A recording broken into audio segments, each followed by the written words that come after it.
নমস্কার বন্ধুরা, আজকে ঢ্যাঁড়স দিয়ে মুগের ডাল রান্না করব। এই যে মুগের ডালগুলো আমি ধুয়ে নিয়েছি, জল দিয়ে পরিষ্কার করে 4বার ধুয়ে নিয়েছি। মুগের ডাল নিয়েছি একটা পাত্রে এবং ঢ্যাঁড়স নিয়েছি। এই যে ঢ্যাঁড়সগুলো আমি কেটে নিয়েছি, ধুয়ে নিয়েছি জল দিয়ে পরিষ্কার করে। তা ঢ্যাঁড়স দিয়ে মুগের ডাল দিয়ে এখন রান্না করব। সর্ষের তেল দিলাম, তেজপাতা, শুকনো লঙ্কা দিয়েছি, গরম করছি। কালো জিরে ফোড়ন দিচ্ছি। তেল ভালো করে গরম করে নেব প্রথমে, তারপরে রান্না করব। তেল গরম হয়ে গেছে খুব সুন্দর। এখন ঢ্যাঁড়সগুলো ভেজে নিচ্ছি,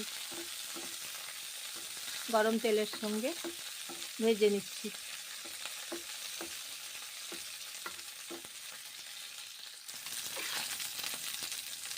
তারপর মুগের ডালগুলো দিচ্ছি, ধুয়ে রেখেছি আগে থেকে। মুগের ডালগুলো ভেজে নিচ্ছি, ঢ্যাঁড়সগুলো ভেজে নিলাম এবং এখন মুগের ডালগুলোকেও ভেজে নিচ্ছি।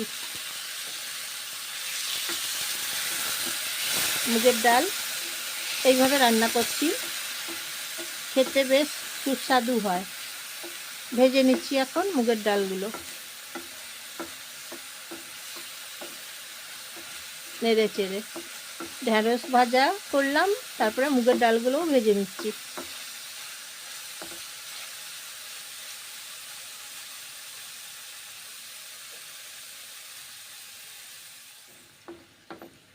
জল দিলাম, এখন সামান্য জল দিয়েছি।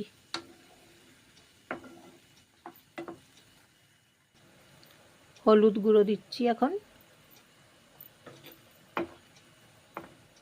হলুদ গুঁড়ো দিলাম।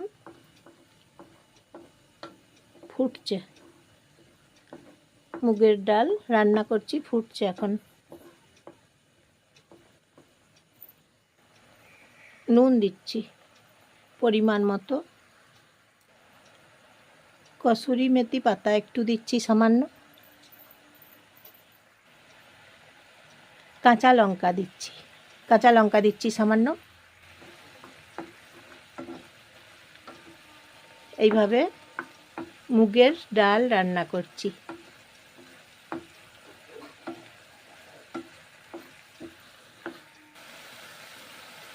আদা দিচ্ছি সামান্য, আদা কুড়ে নিলাম, আদা কুড়ে দিচ্ছি।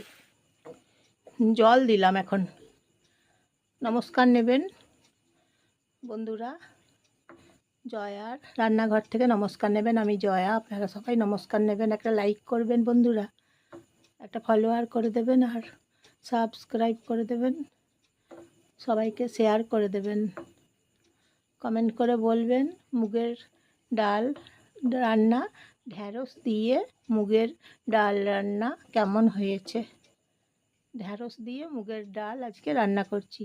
এখন জল দিয়েছি, কিছুক্ষণ এবারে হবে। প্রেসার কুকারে একবার চাপিয়ে নেব। হয়ে গেছে মুগের ডাল রান্না। এই যে দেখুন, ঢ্যাঁড়স দিয়ে মুগের ডাল রান্না করলাম আজকে।